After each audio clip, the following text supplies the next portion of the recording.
Troy, welcome to the Granite Zero podcast. Thanks for giving me your time. Thanks for having me.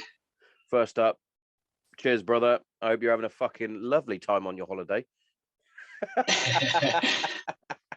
Great times here, man. Living the dream, I bet.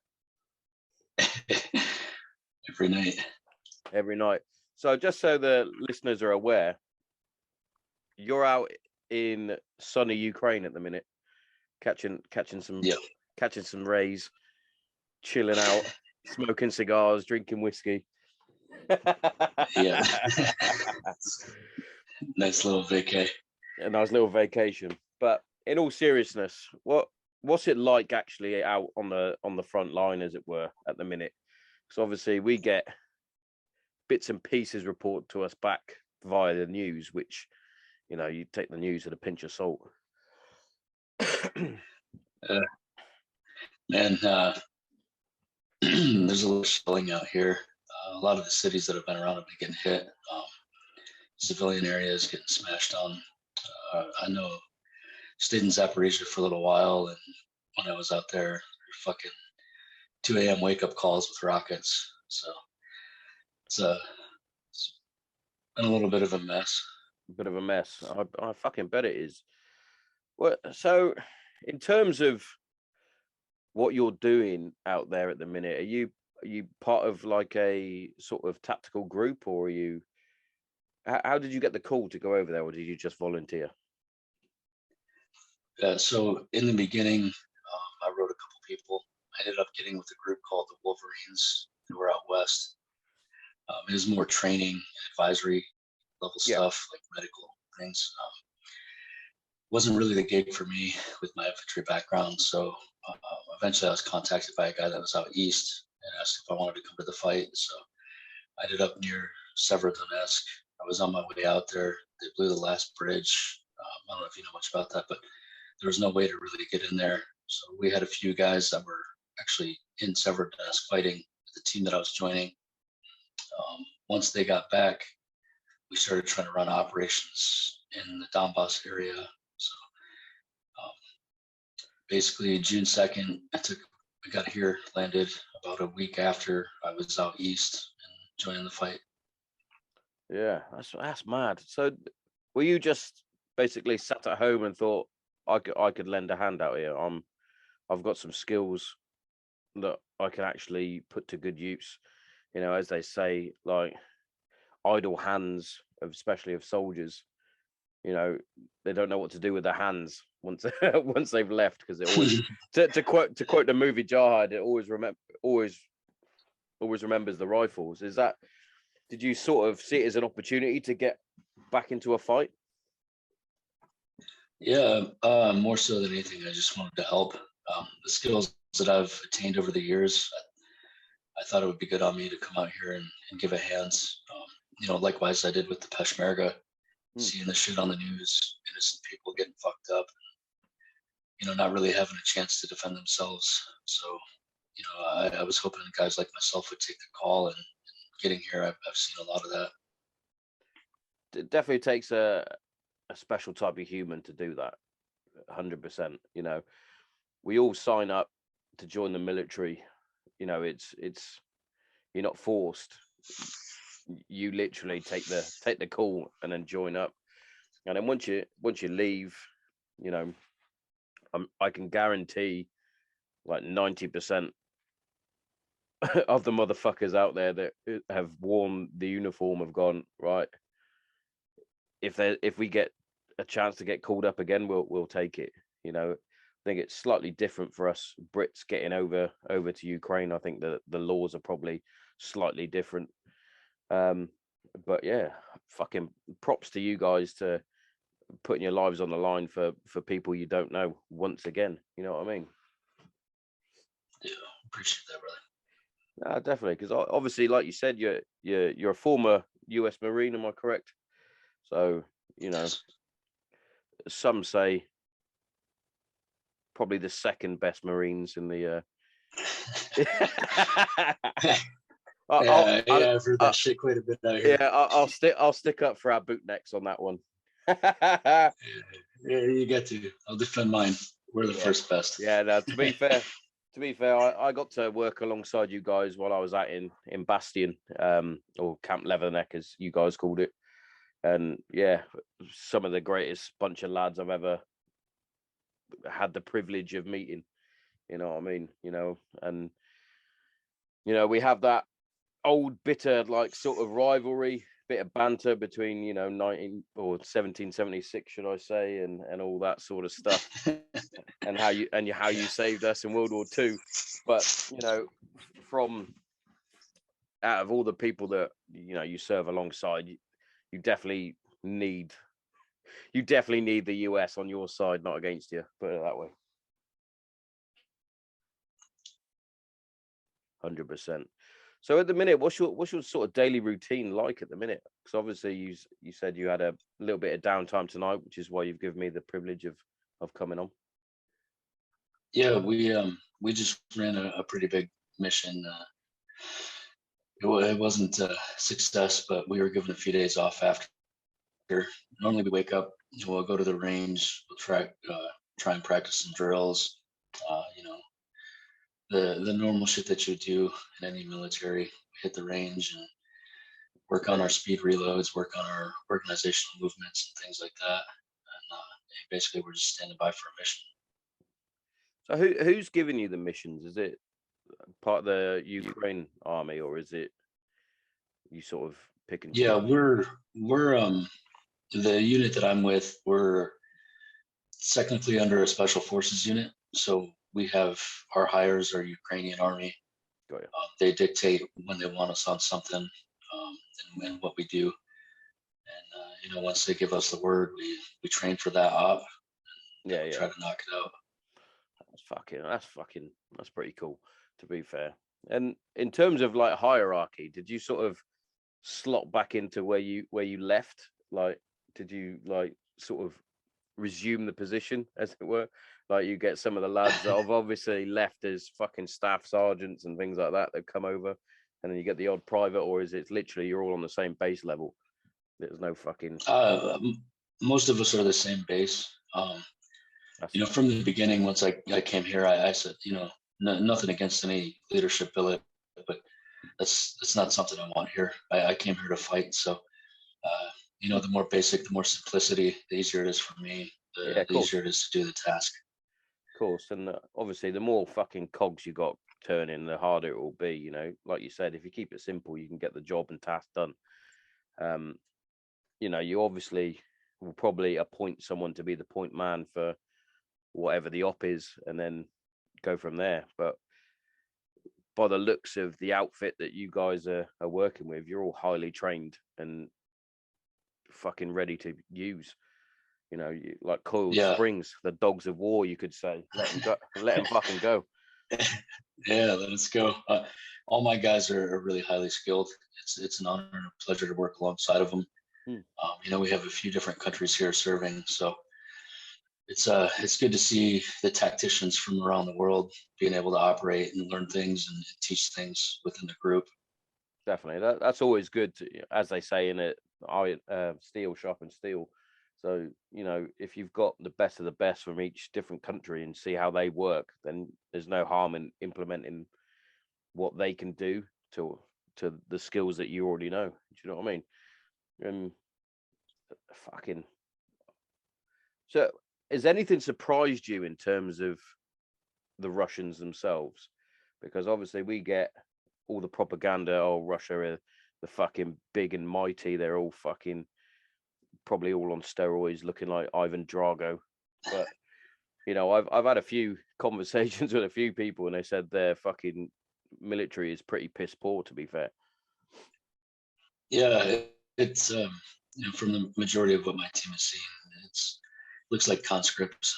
Guys that really, I don't think they want to be here. Yeah. Like I said in a previous interview, their morale's low.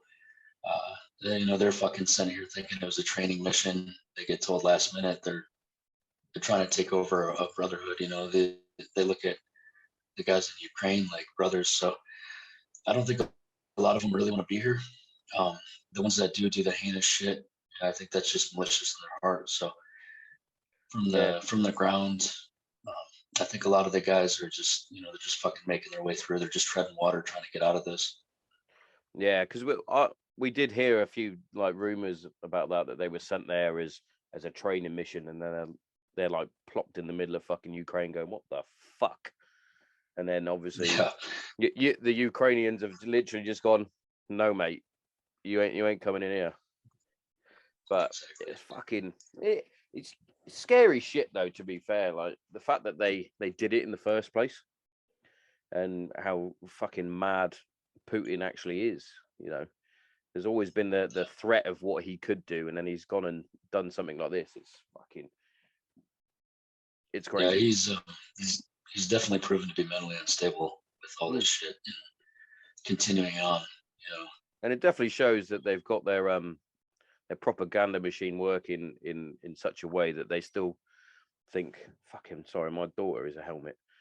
But I literally just sent her a message saying, "Don't text me, I'm busy," and she sent me a text saying, "Okay." Fucking muppet. Kids. Okay, but I know that.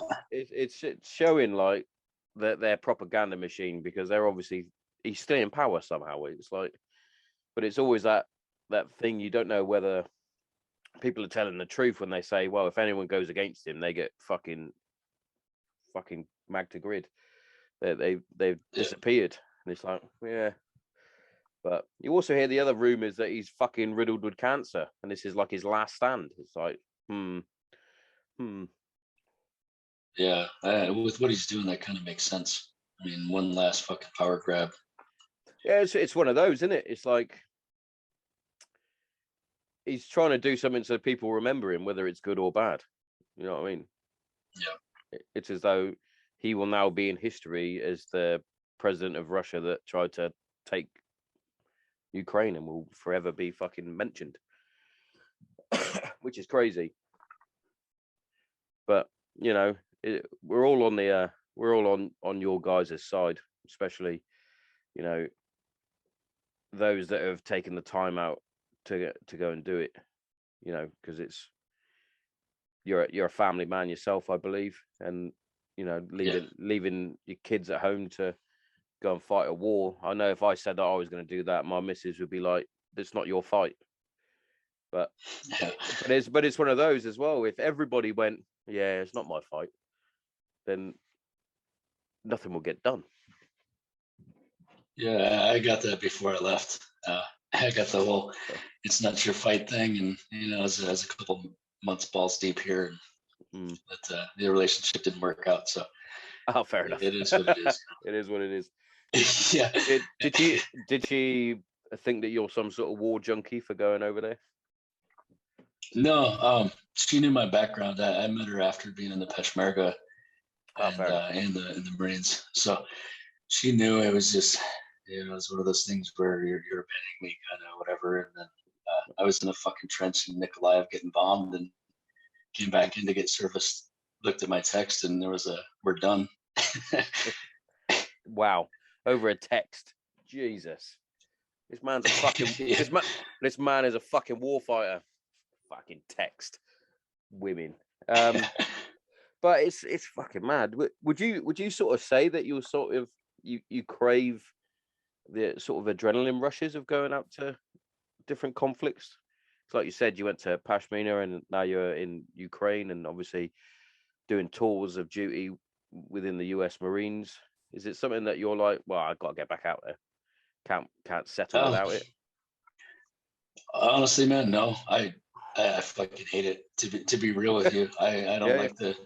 I don't like almost fucking dying all the time. But at the end of the day, it's something I felt that was calling me, and I have a skill set that not everybody has. And if I can lend a hand, it's like a fireman running into the building. At the end of the day, if I have the skill for that, then I'm going to utilize it. Yeah, I get that.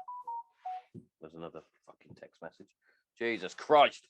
Yeah, I get that, definitely. And and I totally understand having that skill set is difficult to sort of use when you're a civilian. Like when I first left the military personally, I was like, oh, what am I supposed to do? Yeah, Yeah, I felt that. You know what? Yeah. I'm similar to you. I'm not one of those that craves the adrenaline rushes or gunfights or anything like that. But it's like I spent 5.5 years learning how to use different weapon systems, different fighting tactics from squadron level down to fire team level, down to pairs, and CQB stuff, clearing fucking buildings. It's like, when am I ever going to use that in civilian life? Yeah. Yeah, I actually got red flagged at one of my jobs for bringing that up. Yeah, And they were asking about experiences and things.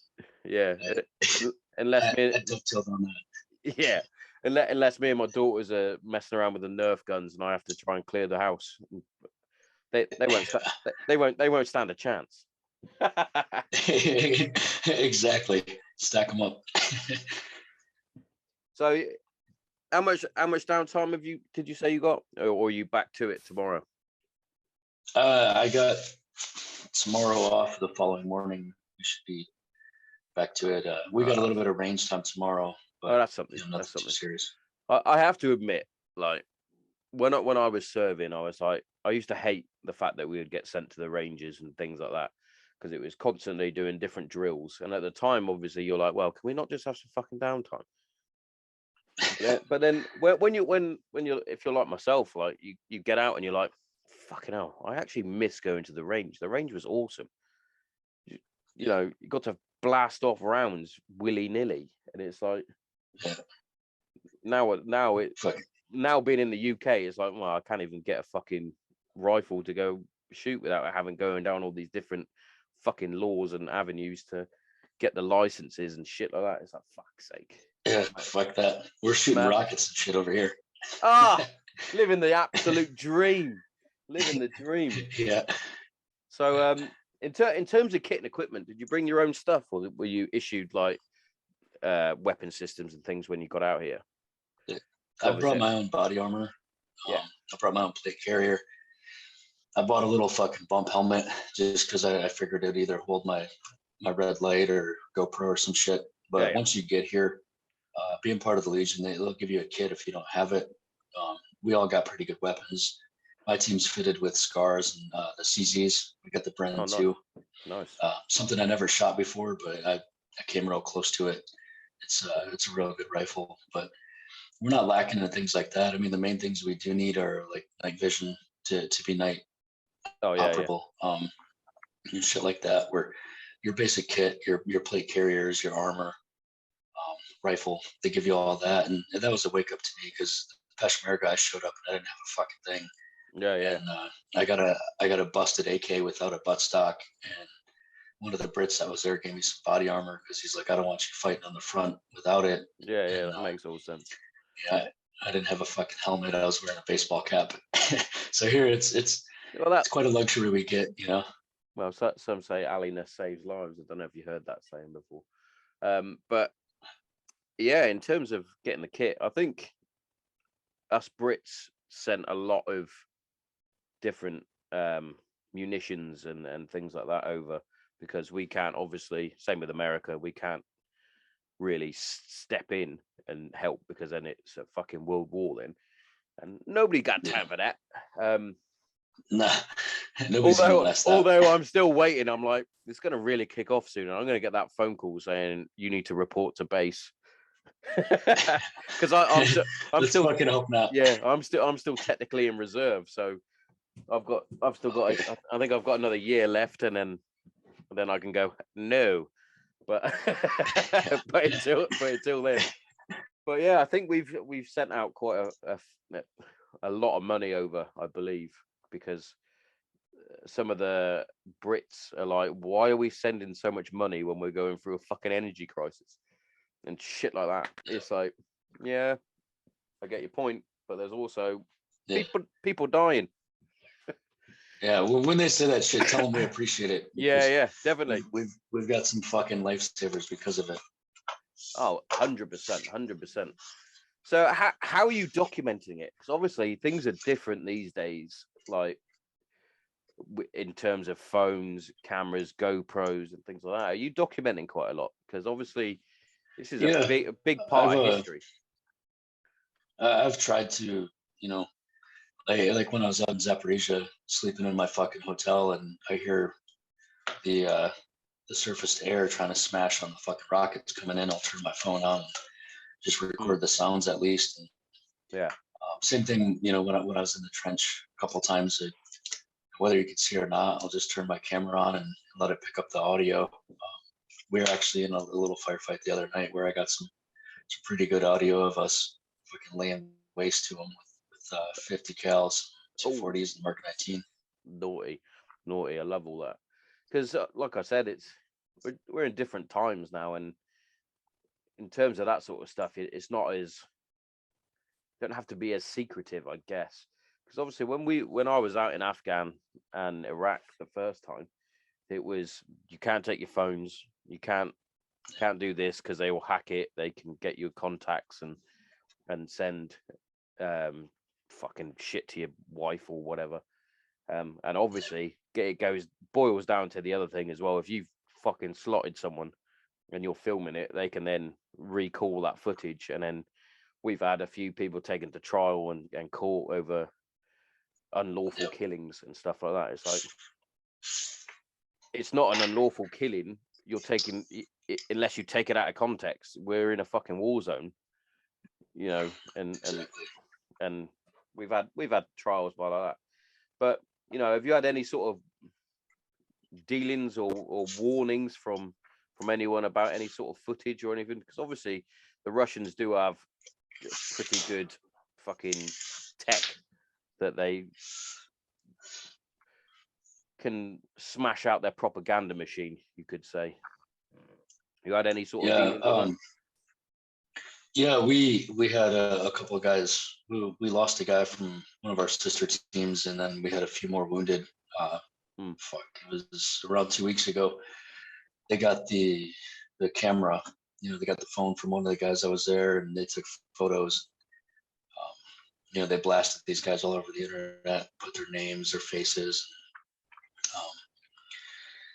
So you have shit like that, and that's my main thing. Is why I don't normally carry my phone on ops. Yeah, I get that. It's nice to have. It's nice to have, in case you make that fucking last call home.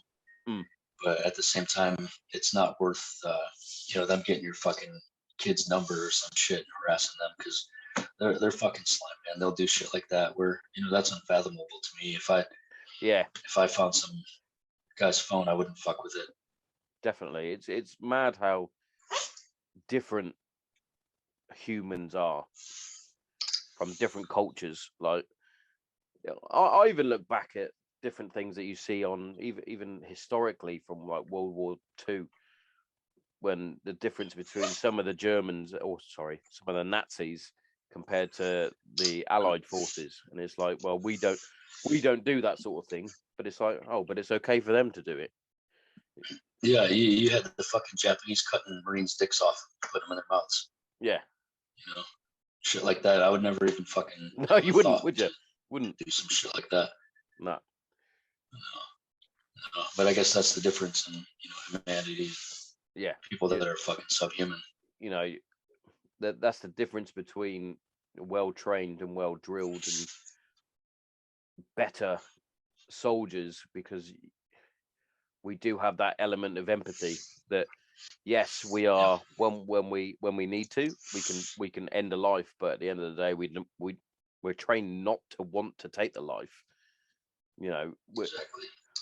We will stop you if we have to, but at the end of the day we'd rather be there and not be used than fuck it. I'd rather you fucking turn around and go the other way. Yeah, exactly. As a lot of people go, well, that's bollocks, isn't it? It's like, well, no, it's not.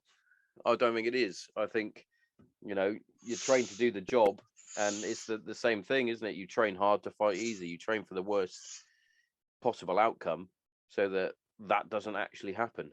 But it is definitely a crazy situation that you're in. Are they pinging you with like sort of IDFs and mortar attacks throughout the night as well, or are they? or is it sort of we've a got ceasefire in RD'd. mind? No, we get RD'd. Anytime they find out where we're at, fuck, man. I was at I don't want to give too much out, but No, that's fine. we were doing a op and we were supposed to give reconnaissance, so they pushed us further. Well, fucking, as soon as we get there, Babushka's out on her phone, and I'm looking around. I'm like, this isn't fucking good. She's in her 60s, 70s. I'm like, normally these people out east don't want us here. And I kind of expressed to my commander, I was like, this is a good thing. Well, the fucking next morning, one of the older men in the village walks right through our fob, our OP that we had set up, and starts trying to talk to me. And I was like, 1 minute, I get our commander that speaks Russian, and he explains to him that we were all Ukrainians. And the fucking guy looked right at me and he goes, he doesn't look Ukrainian. And, he kind of laughed. And I was like, what did he say? He's like, he said, you don't look Ukrainian. And it probably didn't help if I had a fucking schmog on and shit. It was hot, Yeah. We kind of bitched to the higher, and eventually they pulled us out. We're like, it's not safe. They fucking smashed that whole area, man. They hit it with like 20 fucking rockets that night. They ended up killing a bunch of civilians. Man. And, we got lucky. I mean, we left there, a few hours prior, and like they normally do, they fucking smashed it in the middle of the night, and they're waiting for us all to be sleeping in the building. Yeah. We take our IDF. I was on an op out east, and some of the Ukrainians out there fucking gave away our position. They were like some priests or some shit, so they were untouchable, and they knew they were giving them intel. And we had a spot set up to overwatch for this position and some things that we were trying to do to make sure they wouldn't cross a certain area. And while we're there, there's no fucking helicopters in this area. We had reconnaissance for a week. The night we're there trying to pull off this operation, a fucking helicopter rolls up, and we're like, fuck, it's getting close. It's getting close. So we run into the tree line and we fucking jump in trenches. And he fucking lofted a rocket at us, man. This fucking rocket ripped. It ripped through the trees, like probably 100 feet above me, blew up, maybe 100 meters behind me, 80 meters behind me. And my buddy that was there with the Sophy, he said he fucking IR flooded the whole hillside. So one of the other guys that was there, he's been here for a while. He's a former Navy SEAL. He looks at my other buddy that was a ranger, and he's like, I know you guys want to do this, but we got to go. And I'm like, normally I would want to fucking stay through to the mission. I was like, but we got to go. They know right where we're at. And we fucking pull out. We get out of there in 5 minutes. We fucking pull up the jab spot. We pull up the fucking sniper spot. We get everybody out. And on our way out, you see in the back of the fucking trucks, we're looking, and you just see them smashing that whole hillside with fucking artillery. I mean, they fucking leveled that shit, dude. So if we would have stuck around an extra 5-10 minutes, we would have all got fucking smoked. It's definitely a different type of warfare now than it was. If anything, it's reverting back to Cold War sort of tactics from instead of, because obviously when we went out into the desert, we started with Cold War tactics and was like, hang on a minute, they're fucking IEDing the shit out of us here. We need to change how we're patrolling. We need to change this. We need to do this. And, you have to sort of resort back to Cold War tactics, I guess. I'm going to assume that they might put out minefields, I guess, but I'm assuming they're not laying IEDs out for you guys yet. They probably don't know how to do that. No, not so much. They've got a lot of fucking mines. There's mines everywhere, man. Yeah, I thought they might. Some of the mines they have now. Yeah, some of the mines they have now, it's like newer shit. I can't remember the name of the one, but it's like a bouncing Betty.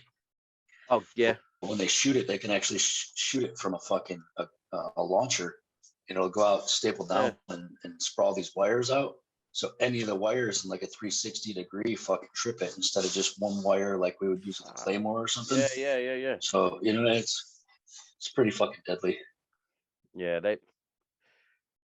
it's hard as well because obviously there's still, obviously fighting out in Afghanistan and Iraq, we knew there were civilians there, and the Taliban would mingle with those people. But when you're fighting another military force, and they're still blasting you, even though they know there's civilians in the way, that's something else.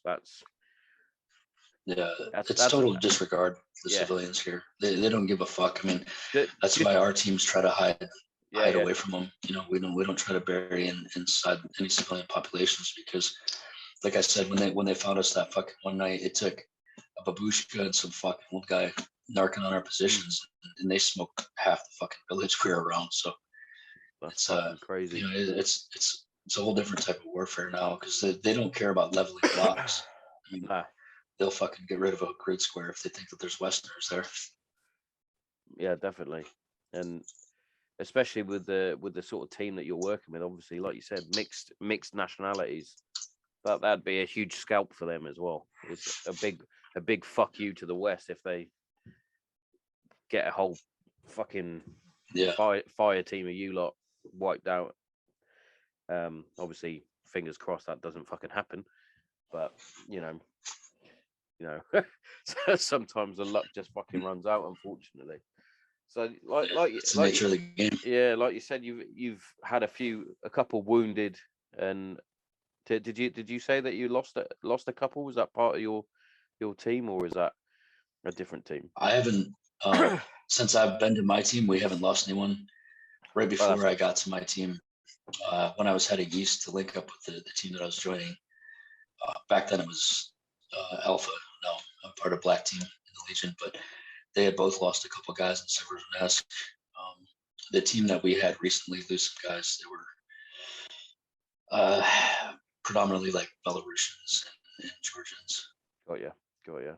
It's well, even so, they're still part of the team. It's still a horrible thing, and unfortunately, we all live together. Yeah, you know, we're all like brothers here, so it's a fucking shit day when we lose anyone. Definitely, and you know, at the end of the day, you fight together, you sleep together, and hopefully, this all fucking sort of starts to wind down a bit now for you guys. You know, it's been a long time considering it should never have happened in the first place. Right. 100%. And you know, I admire everything that you guys are doing out there, especially yourself and obviously our our mutual friend that we cannot name. But Widowmaker. That's yeah. And obviously, you know, I've known Widowmaker since primary school. So oh no shit. So he's a great man. I fucking love the guy. He's the reason I'm part of Black Team now. Yeah. He is a top quality lad. His brother is a top quality lad, and his dad is a fucking massive hero. Like, and yeah, funny story about his dad. His dad fixed my nose in a rugby match. I got elbowed by the biggest fucking lump that was on the opposite side. He was getting annoyed with me because I kept taking him down, and he just turned around and gave me a swift fucking elbow, and my nose basically popped and fucking blood everywhere. His fucking dad calls me over and he goes, "Tommo, come here." I'm like, I swallow like fucking lumber over.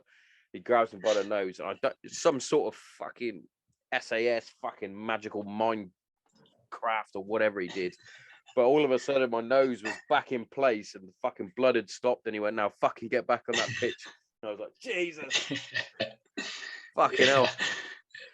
But yeah, mad family. But they are good family to be friends with. They are the best, you know. And when he gets back, I'm gonna have to have a beer.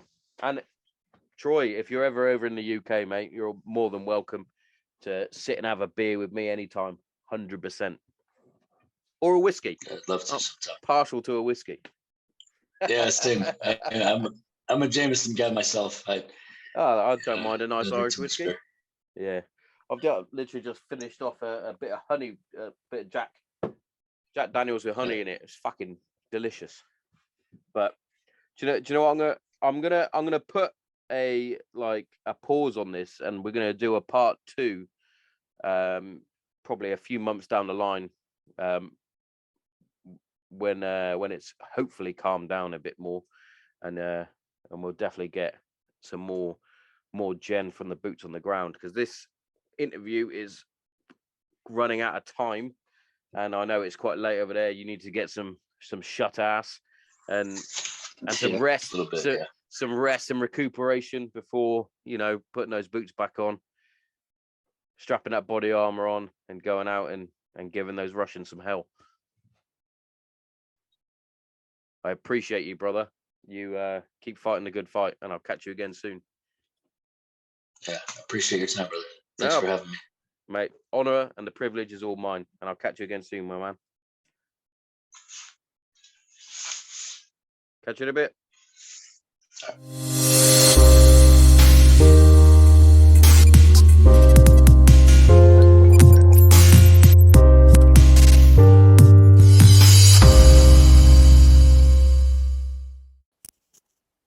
Hello?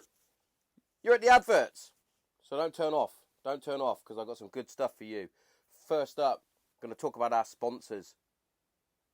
Kent CBD is our first sponsor. Now, CBD oil, as you know, has tremendous benefits, especially within mental health and physical health. Personally, I use it to help with my anxiety and my depression, but not only that, I also use it to help with the aches and pains of life in my joints, especially my ankles and my knees. But yeah, without CBD oil, I would have still been on my antidepressant tablets, which I'm no longer on. So, you know, every cloud. And what we're going to do here at Granite Zero is we're going to give you 10% off everything from oil, muscle rub, jellies, bath salts, the lot. Yeah? Make sure you get in there. www.kentcbd.org. Put in the promo code GRANITE0 and get yourself 10% off. You are welcome. But also, if you're like me and you love a nice cup of coffee. Now, for me, I only drink one coffee, and that's Green Beret coffee. Now, I don't only drink it because it's out of this world fucking coffee, roast to order, grinded to whatever specific grind you want. But not only that, it's veteran owned and veteran run, which, you know, hits me right in the feels. So make sure you check it out, Green Beret coffee. Get yourself a nice cup of coffee. I drink it dark, just like my soul. Incredible stuff, incredible stuff. And what I'm going to give for you, I'm going to give you 10% off. So once you get to the checkout, once you've got all your coffee, your products, your apparel, whatever you need, get to the checkout and put in the promo code GZPodcast10 and get yourself 10% off. Courtesy of the Granite Zero podcast. You are welcome. Now, that's enough of me talking about this stuff. Back to the regular scheduled show. Check it out!